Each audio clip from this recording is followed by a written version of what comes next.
안녕하세요. 오늘도 사연살롱을 찾아주셔서 감사합니다. 대전에 살고 있는 50대 주부입니다. 저에게는 세상 누구보다 얄미운 시누이가 한 명 있어요. 보통은 남편 여동생들이 얄밉게 군다는데 제 경우는 남편 누나가 그랬죠. 거기엔 약간의 이유가 있어요. 남편과 저는 6살이나 차이가 나거든요. 문제는 연상녀 연하남 커플이라는 거죠. 하필 손이 시누이가 저와 동갑이기도 하고요. 처음 남편이 6살 연하라는 걸 알게 되었을 때 전 관계를 끊으려고 했어요. 한두 살도 아니고 무려 6살인데 남들 보기도 좀 그렇잖아요. 하지만 1년에 가까운 남편의 구애에 결국 두 손을 들고 말았죠. 그런데 큰 신우는 자기 남동생이 저를 끈질기게 쫓아다니며 고백해온 걸 모르는지 결혼 초부터 제 나이를 들먹이며 구박을 했어요. 제가 자기 동생과 결혼하기엔 늙었다나 뭐라나. 암튼 막말 대잔치였죠. 그런데 또 이 여우 같은 게 제가 화라도 낼라 치면 생글거리면서 농담이었다고 상황 모면을 하지 뭐예요. 웃는 얼굴에 침 못 뱉는다고 저는 늘 제대로 화 한 번 못 내고 큰 신우한테 당하기만 했어요. 그래서 처음부터 저한테 큰 신우는 완전 비호감일 수밖에 없었죠. 큰 신우는 5년 전 결혼을 했지만 무슨 영문인지 계속 아이가 생기지 않다가 저보다 3개월 일찍 임신을 했어요.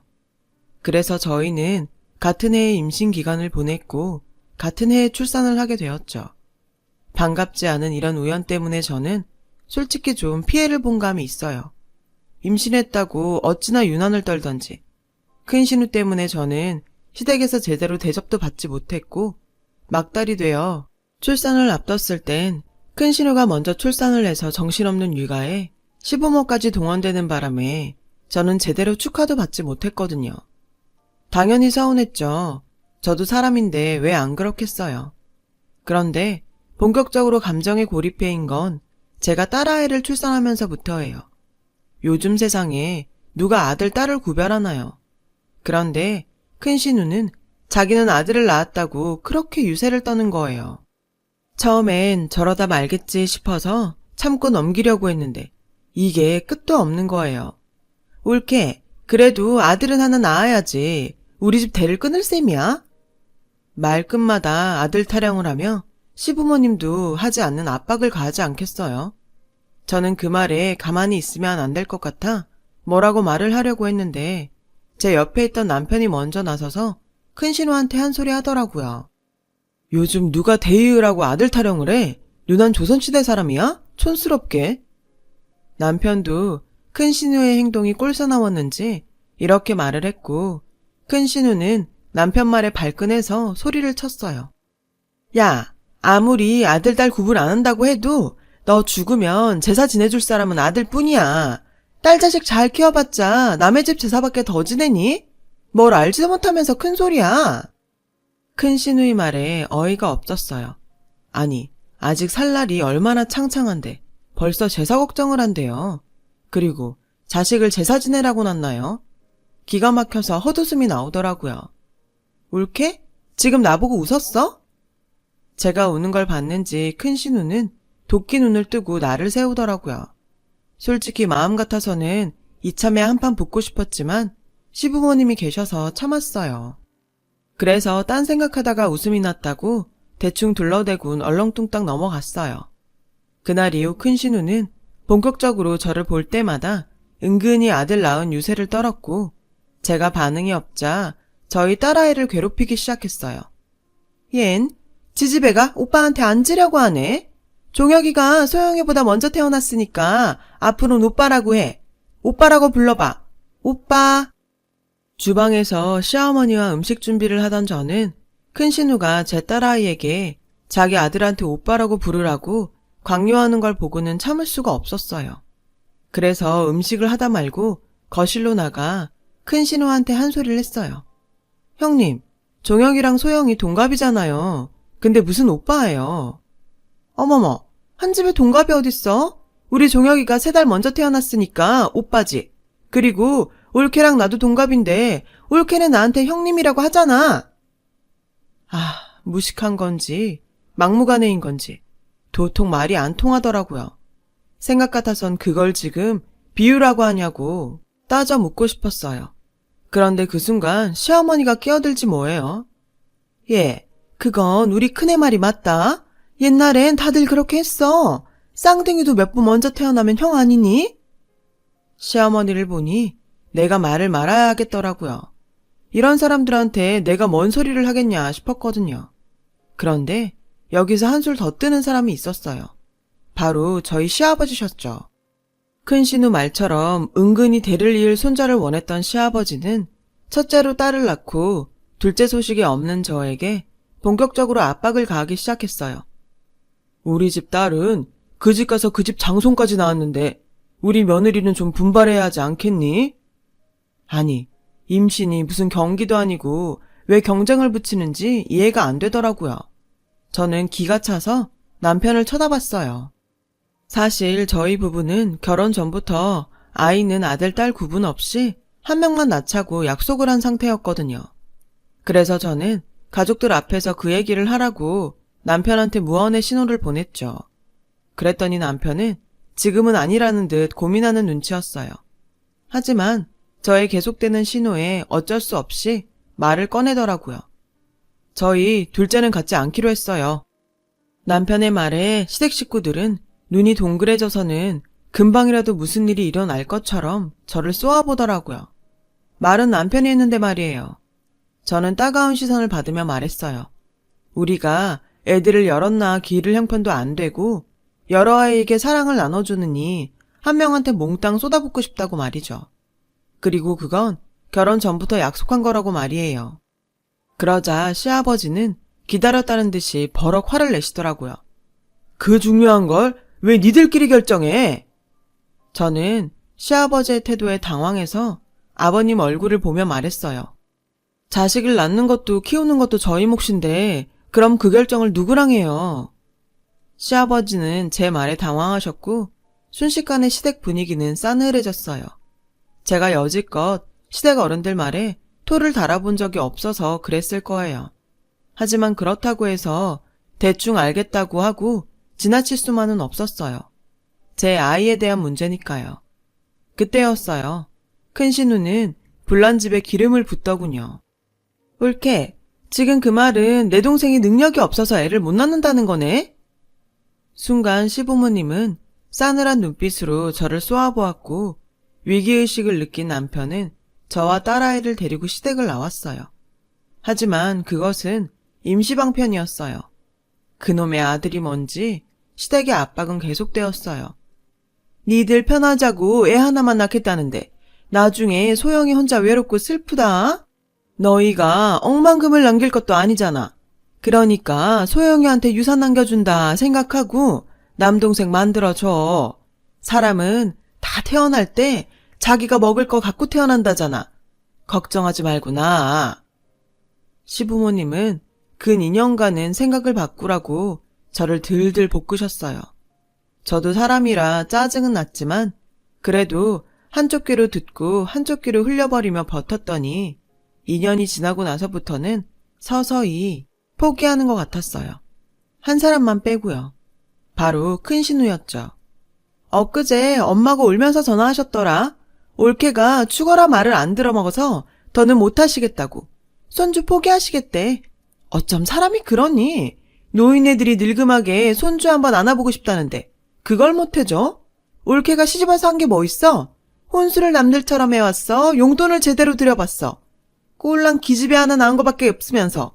댐 못 있는 며느리 예전 같으면 소방마저도 할 말 없는 거야. 그런 걸 어르고 달래줬더니 기고만장해가지군. 쓸데없이 고집 부리지 말고 둘째 가져. 애는 엄마가 키워주신다니까. 형님도 지금 애 키우니까 아실 거 아니에요.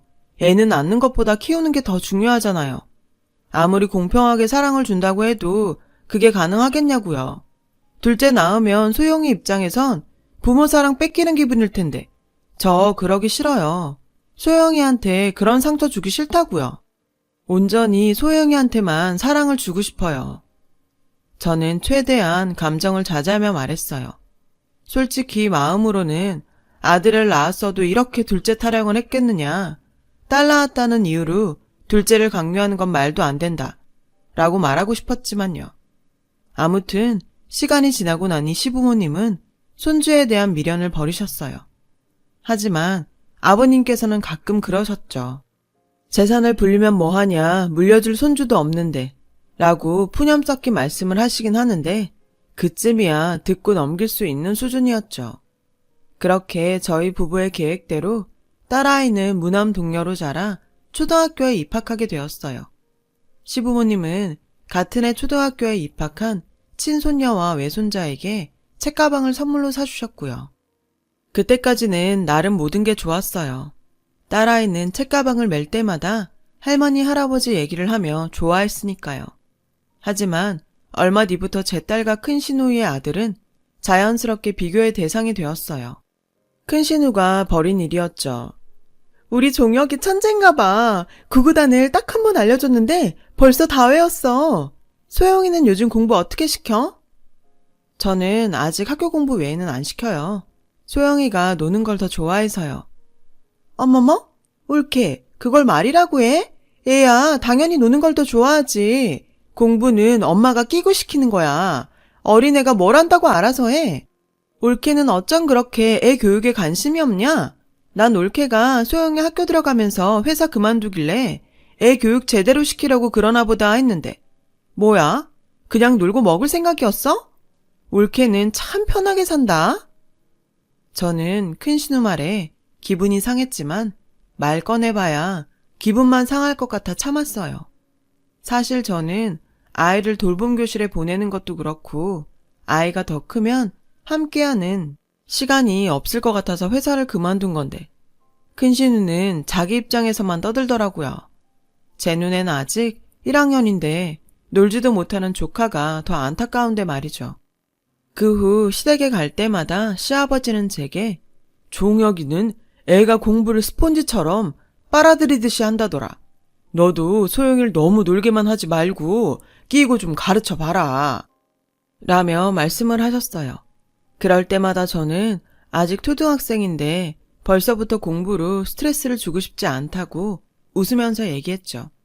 그러자 제 얘기를 듣던 시아버지는 대뜸 너는 보자 하니까 내가 웃음냐? 어떻게 시애비 말에 한 번을 알겠습니다 하고 고분고분하게 듣는 적이 없어?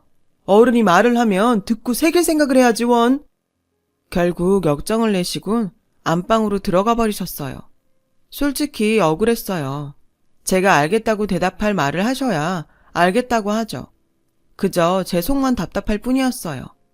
그렇게 시작된 친가 외가 손주의 경쟁은 중학교에 들어가면서 본격적으로 경쟁 구도가 자리를 잡았고 저도 사람인지라 저희 딸이 형님 아들한테만큼은 지지 않았으면 좋겠다 생각하게 됐어요. 하지만 그럴 때마다 남편은 꼭 공부를 잘한다고 아이가 성공하는 것도 아닌데 집안 분위기에 휘둘려 애 들볶지 말라고 저를 잡아주었고 딸아이와 많은 대화를 나누며 자기주도 학습을 하게 했어요. 그 결과 저희 아이는 학원이나 과외를 시키지 않았는데도 스스로 알아서 공부도 하고 취미생활도 하며 자유롭게 자라났죠. 저는 그 모습에 그저 고맙기만 했고요. 그렇게 저희 딸과 조카가 고등학교에 입학을 했고 그해 설이 돌아왔어요. 나는 종혁이 대학 진학 문제도 그렇고 이참에 강남으로 이사가려고. 큰 신우는 자랑하듯 얘기했어요. 당시 아주버니는 꽤 큰 입시학원을 운영하고 있어서 살림이 넉넉했거든요.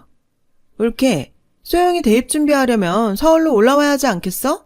언제까지 시골에서 그러고 있을 거야? 큰 신우는 우리가 대전에 살고 있는 게 마치 애 교육에 관심이 없어서 그러는 것처럼 말했어요. 그러자 남편이 큰 신우한테 이렇게 말을 했죠. 내 직장이 여긴데 애 대학 때문에 서울로 간다는 게 말이 돼? 그건 좀 오바지. 오바긴? 요즘 다 그래. 니네 부부는 부부가 애 교육에 관심이 없어서 그런 거지. 에휴, 부모 잘못 만나 우리 소영이가 고생이다. 불쌍한 내 조카. 고만고만한 대학 갈 거면 몰라도 명문대 가려면 서울로 와서 서울 애들이랑 경쟁을 해야 할 텐데. 됐어. 우리 소영이가 왜 불쌍해? 부모 사랑 받으면서 잘만 자라고 있는데. 그리고 꼭 명문대 가야 잘 사는 건 아니잖아. 그건 그저 부모 욕심이지. 이러니 소영이가 불쌍하다는 거다. 부모면 당연히 나보다 애가 더 잘 살길 바라야 되는 거 아니니? 남들은 자식한테 못해줘서 난린데. 아유, 됐다. 넌 정말 말이 안 통한다. 울케도 쟤랑 같은 생각이야? 남매의 말싸움은 급기야 저에게 불똥이 튀었고 저는 그냥 대답 대신 웃음으로 넘기며 자리에서 일어났어요. 사실 저희 애가 지금까지 제가 시킨 것도 없는데 공부를 꽤 잘했어요. 그래서 저희 부부의 교육 방식이 틀리지 않았다고 생각하고 있었고요. 그런데 이런 생각을 큰 신우한테 말을 해봤자 씨알도 안 먹힐 게 뻔했기에 그냥 말을 말자 했던 거죠. 그때였어요. 방에서 핸드폰을 보며 놀고 있는 저희 딸아이 옆에 잔뜩 인상을 쓰고 문제집을 풀고 있는 조카의 얼굴이 눈에 보이더라고요. 그 모습이 내심 눈에 거슬리긴 했어요.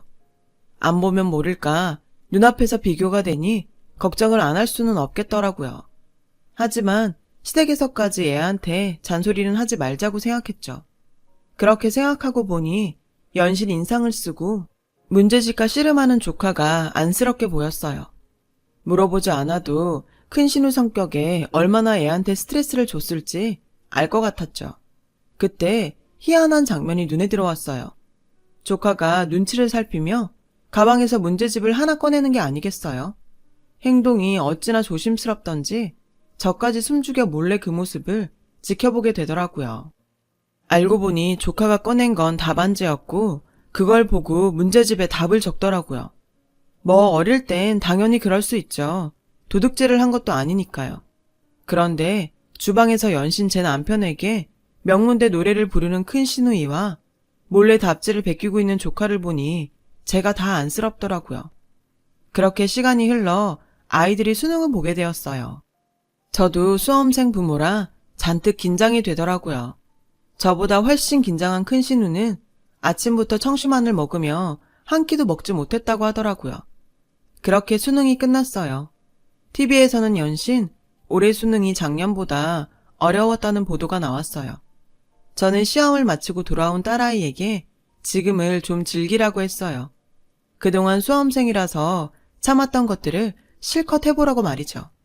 그리고 한 달쯤 지나 수능 성적표가 나왔고 아이들은 이제 본격적으로 원서를 쓰기 시작했어요. 이과생이었던 저희 딸은 기계공학을 전공하고 싶다고 했어요. 어릴 때부터 다른 여자아이들과 다르게 기계 만지는 걸 좋아했거든요. 확실히 피는 못 속이나 봐요. 제 남편 직업이 건축 전기 설비사거든요. 그렇게 딸아이의 고등학교 졸업을 앞둔 설 명절이 되었어요. 그날은 먼 바람이 불었는지 큰 신우 혼자 본가에 내려와 있더라고요. 어머님이 그러시는데 조카는 명문대는커녕 일반대도 못 들어갔다더라고요. 재수를 하고 싶어도 큰 신우가 주변에 명문대 갈 거란 소리를 하도 떠들어놔서 도망치듯 유학을 떠나게 된 것 같았어요. 그 사정을 다 알고 있는데도 큰 신우는 저를 보자마자 마치 처음부터 유학을 염두에 두고 있었던 것처럼 꾸며댔어요. 그 모습을 보니 사람이 참 구차해 보이더라고요. 그때 남편은 시아버지의 호출로 차 키를 가지고 나갔고 저는 시어머니와 음식을 하느라 주방에 있었어요. 거실에선 큰 신우와 저희 딸아이만 남게 되었어요. 소영이는 대학 발표 났니? 서울로 오게 되면 고모 집에서 학교 다녀. 저는 집에서 다니려고요. 집? 예, 너 대전에 있는 대학 넣었니? 왜? 명문대는 못 가도 인서울은 해야지. 하긴 너처럼 부모한테 제대로 지원도 못 받은 애가 인서울대학 가는 게 쉽겠니? 고모가 봐도 니네 엄마랑 아빠는 너한테 너무 소홀했어. 너 대학 그렇게 된 건 다 네 부모 탓이야. 거참 듣자 하니 헛웃음이 나더라고요. 그런데 그때 시아버님 심부름을 마친 남편이 들어왔어요. 밖에서 큰 신우의 말을 들었는지 황당한 표정이더라고요. 뭘 소홀히 해. 우린 할 만큼 했어. 큰 신우는 마침 잘 됐다는 듯 남편에게 한 소리 하더라고요. 할 만큼 하긴. 내가 진작에 애 교육에 관심 좀 가지라고 했잖아. 인서울도 아니고 고작 대전에 있는 대학이 뭐니? 하긴 지집애야 뭐 시집가면 그만이니까. 야, 너 아들 안 낳길 천만다행이다. 이런 걸 성견지명이라고 해야 하나? 그러면서 킬킬대는데 정말 뒤통수라도 한 대 치고 싶더라고요. 기집애는 시집이나 가면 된다니. 그게 고모가 조카 앞에서 할 소린가요? 그래서 한마디 하려고 했어요. 그래서 누나는 그 난리를 치고도 애 대학도 못 보내서 해외로 도피 유학시키는 거야? 누나 말대로라면 재수를 시켜서라도 명문대 보내야지. 뭐? 지는 어디 꼴 같지 않은 지방대 보내면서 큰 소리야, 큰 소리는. 뭐? 지방대? 그 순간 딸아이는 지 아빠를 끌어당기며 싸움을 말렸어요. 그리고는 조용히 지 고모한테 핸드폰에 찍어둔 대학 합격증을 보여주더군요. 딸아이의 합격증을 본 큰 신우는 눈이 왕방울만해졌어요. 저는 그 모습에 웃음이 나왔고요. 왜냐고요? 제 딸아이는 카이스트에 합격을 했거든요. 대입 원서를 쓰러 애 학교에 갔을 때 담임선생님이 그랬거든요. 우리 애 성적이면 대한민국에 있는 대학은 어디든 무난히 들어갈 수 있다고요. 딸아이는 자긴 무조건 카이스트 기계공학과에 갈 거라고 했어요. 그런 딸애가 얼마나 대견하던지. 다른 집 아이들처럼 돈 들여가며 억지로 공부시키지 않았는데 혼자 내신 관리며 수능 성적까지 완벽하게 관리했고 결국 원하던 카이스트 합격증까지 손에 넣었으니까요. 인서울. 그것도 명문대만 바라보던 큰 신우는 제 딸아이 합격증을 보고도 믿기지가 않았는지 몇 번이나 되물었어요. 네가? 정말 카이스트에 붙었다고? 소영이 네가? 놀라기는 주방에 있던 시어머니도 마찬가지였어요. 눈이 휘둥그레져서는 저에게 그러셨죠. 얘, 지금 소영이가 그 수자만 다닌다는 카이스트에 들어갔다는 거냐? 그렇다고 하자 어머님은 고춧가루가 잔뜩 묻은 고무장갑을 끼고 좋아서 손뼉까지 치시더라고요. 그 모습에 남편 역시 목에 힘을 주며 큰 신우한테 한 소리를 했죠. 누나, 하래는 안 시켜도 이렇게 해. 괜히 여자 남자 구별하고 서울이니 지방이니 구분하는 사람들이 문제라고. 누나처럼 말이야. 알았어? 그러니까 이제라도 차별 좀 그만해. 그날 큰 신우는 세상 무너진 것처럼 망연자실한 표정으로 주저앉았어요. 저는 그 모습을 보니 지난 20년여간 쌓여왔던 채증이 한 방에 싹 내려가는 것 같았어요. 그날 이후 큰 신우는 저희 가족들 앞에서, 특히 소영이 앞에서 어떤 얘기도 못하고 있어요. 유학 중이던 조카는 그곳에서도 영어가 잘 되지 않아 고생을 하는 눈치였어요. 한국으로 들어오고 싶다고 거의 매일 지 엄마에게 영상통화를 한다나 봐요. 저는 가끔 속이 답답할 때면 그때의 일을 떠올리곤 해요. 그럼 속이 뻥 뚫리거든요. 아, 손자 타령을 하던 저희 시아버님은 저희 딸이 카이스트에 들어가자 동네에 플랜카드까지 걸어놓으셨어요. 덕분에 시댁에 갈 때마다 동네 사람들이 카이스트 간 딸 잘 있냐고 할 정도예요. 이렇게 기특한 일을 해낸 제 딸아이는 현재 대학교 4학년이에요. 딸아이는 취직을 하기보단 학교에 남아 연구를 계속하고 싶다고 하더라고요. 저야 뭐 딸애가 원한다면 뭐든 오케이죠. 이렇게 얘기를 하고 나니 속이 더 시원해집니다. 제 사연을 들어주셔서 감사드려요. 건강한 하루 되세요. 여러분, 사연 댓글에 응원과 현명한 조언 부탁드려요. 좋아요와 구독은 저에게 큰 힘이 됩니다. 오늘도 좋은 일 가득하세요.